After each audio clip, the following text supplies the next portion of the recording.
Salut très chers amis, salut à tous les frères et à toutes les sœurs. L'actualité c'est le meeting de la honte. Mais bien avant, je vais commencer par présenter une vidéo et après nous allons en débattre. Je ne suis pas de forcément présenter des vidéos, mais j'ai dit que c'est le moment parce que j'ai remarqué quelque chose qui m'a beaucoup peiné. Écoutez.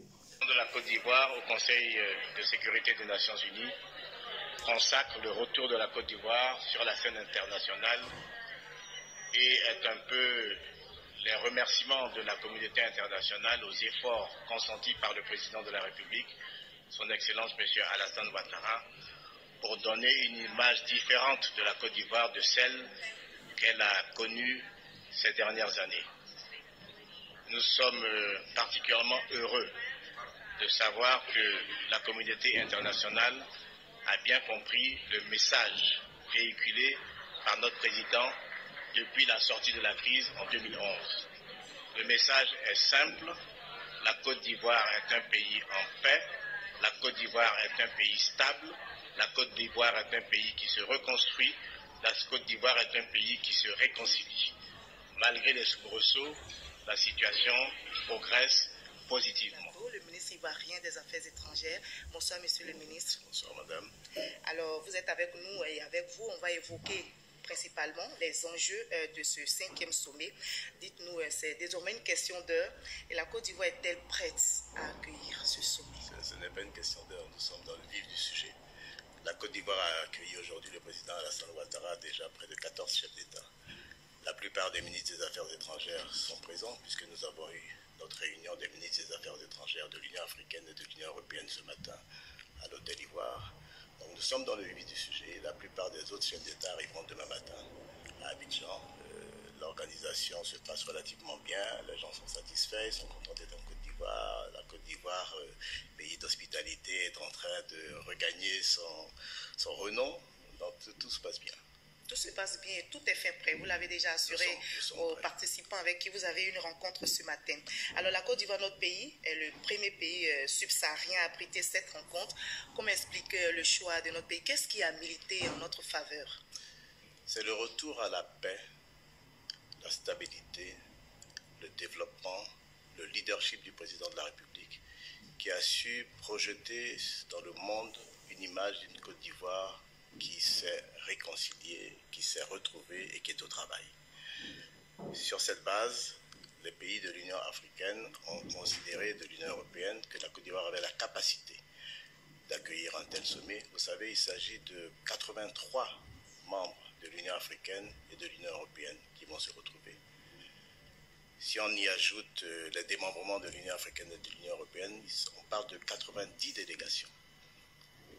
Le taux de participation au niveau chef d'État et chef de gouvernement est record. Si vous prenez l'Afrique, il y a 55 membres. Sur 55 membres, 43 chefs d'État et de gouvernement seront présents. L'Union européenne, c'est 28 membres. Et sur les 28 membres, 16 chefs d'État et de gouvernement seront présents. Même quand on a les sommets de l'Union africaine à Addis Abeba, il n'y a pas un tel engouement. Il n'y a pas autant de monde. Je vous l'assure, madame. Et la Côte d'Ivoire, bien sûr, accueille ce sommet. C'est un honneur, vous l'avez dit. Alors, en cet instant précis, on a vu l'arrivée des chefs d'État, mais est-ce que vous avez un nombre exact de chefs d'État qui sont arrivés à Abidjan? Il y en a à peu près 14 aujourd'hui. 14 aujourd'hui. Comme je vous ai dit, il y en aura au total 59 chefs d'État et de gouvernement des deux côtés, UA, UE. Il y en a 14. Et donc demain, la plupart des chefs d'État vont arriver. Le président Macron, la chancelière Angela Merkel arrive même ce soir, etc. Donc, alors, quelles sont les grandes articulations de ce 5e sommet UA-UE? Alors, demain, dans la matinée, le président de la République aura des rendez-vous bilatéraux avec la plupart des chefs d'État qui sont déjà à Abidjan. Ensuite, il offrira un déjeuner en l'honneur de ses hôtes. Puis, ça sera la cérémonie d'ouverture autour de 14h30. Qui sera ponctué par un certain nombre de discours, dont celui de bienvenue du président de la République, évidemment le président de l'Union africaine, le président de la Commission de l'Union africaine, le président de la Commission de l'Union européenne, etc., le secrétaire général des Nations Unies. Et puis, la photo de famille. Après, on rentre dans le huis clos et les réunions thématiques.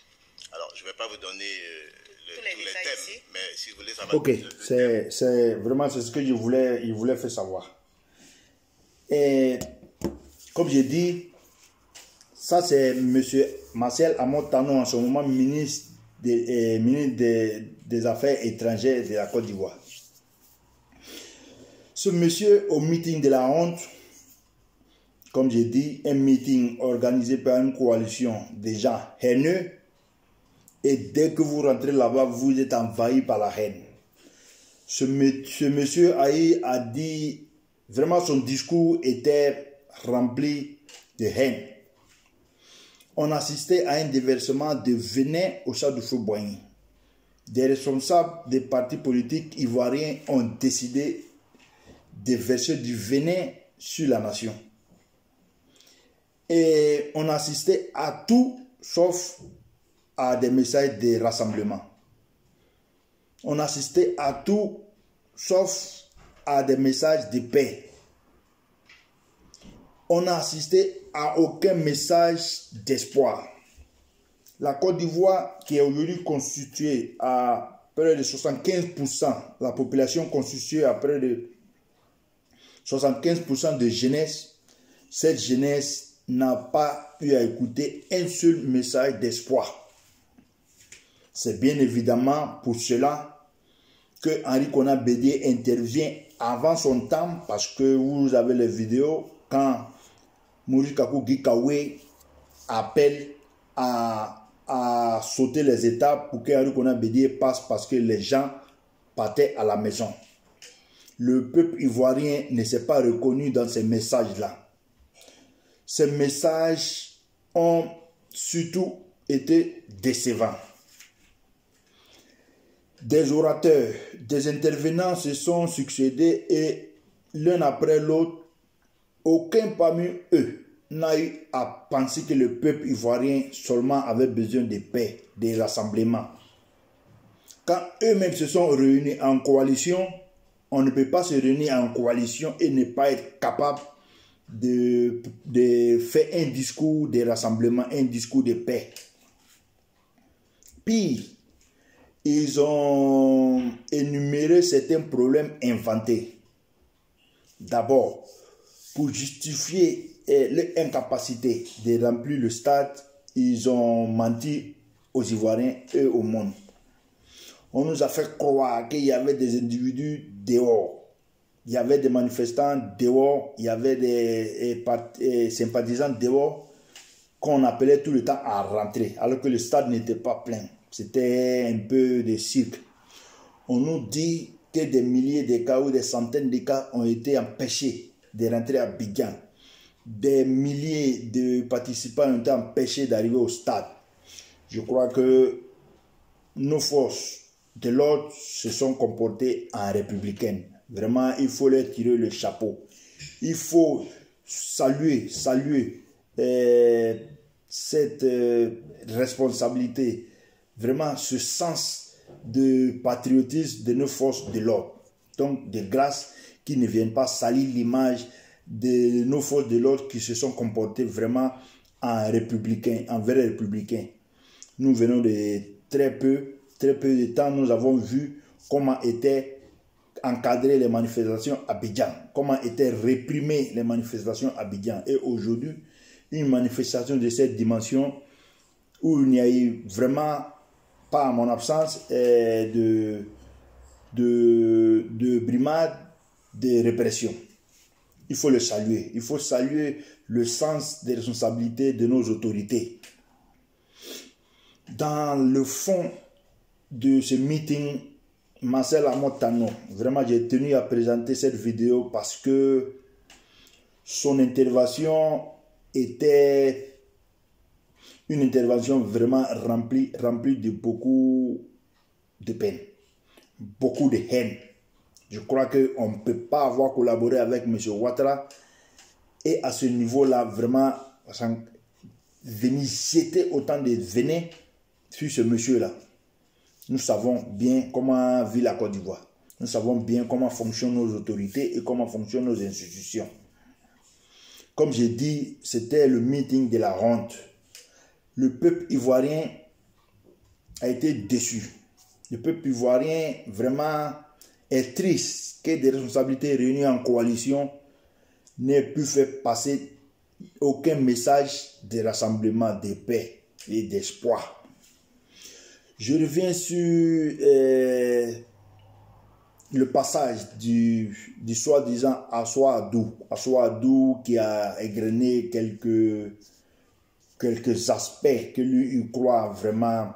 Je crois que c'est de la pure ironie quand on dit que le cœur ivoirien va mal, que les institutions ivoiriennes vont mal, que la santé ivoirienne va mal, quand on sait aujourd'hui ce qui est fait dans ce sens-là. Vraiment, j'ai dit, c'était un meeting de la honte.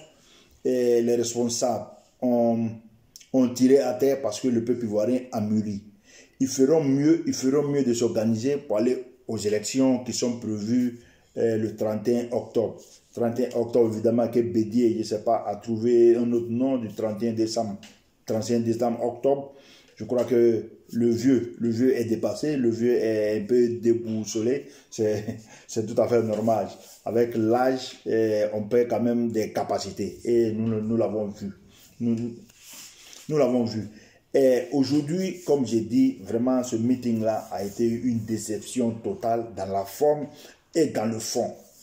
Aujourd'hui, l'école ivoirienne est plus que jamais sur la meilleure voie. Aujourd'hui, la santé ivoirienne est en train d'être restituée, des constructions de centres de santé, réhabilitation des centres de santé. Aujourd'hui, des gens comme Mamadou Koulibaly aujourd'hui qui viennent mentir au peuple parce qu'ils croient que nous sommes encore dans des temps où le peuple acceptait tout. Ils ont bien vu qu'à un certain moment, le peuple, c'est ce public qui, soi-disant, était adhéré à leur cause, ont pu s'élever et aller à la maison parce que les discours n'étaient pas séduisants. Je crois qu'aujourd'hui, le peuple ivoirien a mûri. Nous avons besoin de discours séduisants, des discours d'union, des discours d'espoir. Et vraiment, ces opposants-là ne sont pas prêts à apporter quelque chose à la Côte d'Ivoire. Et bien évidemment, nous les avons vus à la tâche. Henri Konan Bédié, qui aujourd'hui n'est pas en mesure d'articuler deux phrases. Et Mamadou Koulibaly rempli de haine. Solo Guillaume qui est là comme un petit voyou. Afin Guessan, nous avons vu les élections passées, qui n'a fait que 9%. Et dans cette coalition, M. Afin Guessan a forcé pour entrer parce que les gens ne voulaient pas de lui. Madame Simone Gbagbo, qui croit jusqu'aujourd'hui que son mari avait gagné les élections en 2010, je crois qu'il faut qu'on se réveille. Les temps ont changé, les Ivoiriens ont mûri. On ne peut pas aujourd'hui venir nous mettre encore dans le débat de qui a gagné les élections en 2010. Ça, c'est clos. Comme je dis, je reviens sur le message de Marcel Amotano encore qui dit que donner la Côte d'Ivoire aux vrais Ivoiriens. Ce débat aussi est clos entre des vrais et des faux Ivoiriens. Je crois que nous avons dépassé ce débat-là. Nous sommes tous Ivoiriens. Un point, nous appartenons tous à la Côte d'Ivoire et nous aimons la Côte d'Ivoire de la même façon. Il n'y a pas de vrais Ivoiriens et de faux Ivoiriens. Donc, il y a des débats qui sont dépassés. Cette opposition est dépassée. Cette opposition lidérée par... Regardez qui a son leader qui est Henri Konan Bédié. C'est tout à fait normal que cette opposition soit dépassée. Et vraiment, les Ivoiriens l'ont compris. Les Ivoiriens iront aux élections le 31 octobre. Et la jeunesse ivoirienne est prête à faire front à tout semer de troubles. La jeunesse ivoirienne est prête à s'engager résolument dans le processus électoral. Regardez le processus électoral. Quand aujourd'hui on vient monter des faux mensonges, des fausses histoires pour dire qu'on ne va pas aux élections. Rappelez-vous bien que c'est le FPI qui a appelé à Gaïwa. Ils ont eu à saccager le matériel électoral, le matériel d'enrôlement. Ils n'ont pas appelé les militants à aller se faire enrôler. Il y a eu des casses. Ils ont appelé, les responsables du FPI ont appelé à faire les casses. Même, paix à son âme, Amadou Bon Koulibaly, quand il a été désigné par le RHDP Afin Guessan, sur tout le toit, nous a dit qu'ils ne sont pas prêts à aller aux élections. Ils n'iront pas aux élections avec lui parce que Alassane Ouattara leur impose Amadou Bon Coulibaly. Il faut comprendre vraiment la mauvaise foi de cette opposition qui n'a rien préparé parce qu'ils avaient cru à un film vendu par Soro Guillaume qui leur faisait croire qu'il était capable qu'il avait une télécommande, qu'il était capable d'appuyer sur la télécommande et changer le cours des choses en Côte d'Ivoire. Chose aujourd'hui qui n'a pas été possible parce que nous avons un État sérieux, nous avons des responsables qui veillent au grain, nous avons une armée républicaine et aujourd'hui là, des situations ne peuvent plus se présenter. Soro Guillaume leur a vendu un film qui était dépassé, qui n'était pas prêt à être réalisé. Donc aujourd'hui là, j'ai dit, ils ont encore le temps, ils sont dans une coalition, ils peuvent s'unir si tel est qu'ils parlent de la même voix, ils peuvent s'unir si tel est aussi qu'ils ont une majorité, ils peuvent s'unir derrière un candidat, Henri Kona Bédié, qui a sa candidature qui est validée, Afin Guessan aussi sa candidature validée, ils peuvent s'unir derrière un candidat et puis voilà, aller aux élections et battre Ouattara si tel est qu'ils ont cette majorité-là qui proclame tout ce temps-là. Comme j'ai dit, le peuple ivoirien a mûri. Il faut nous présenter un bilan, il faut nous présenter un programme, il faut nous présenter des messages de paix, il faut nous envoyer... Regardez, quand on parle encore de réconciliation, on nous dit que la réconciliation est échouée, mais bien évidemment, on se réconcilie avec quelqu'un. Et ces personnes-là, tout le temps, ont fui le débat.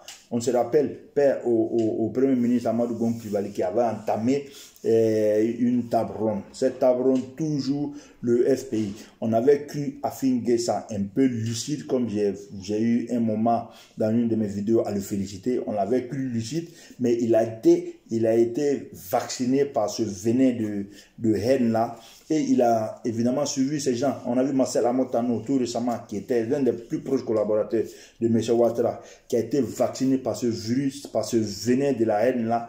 Et il a changé ce discours que nous avons assisté au meeting. C'est tout simplement une honte.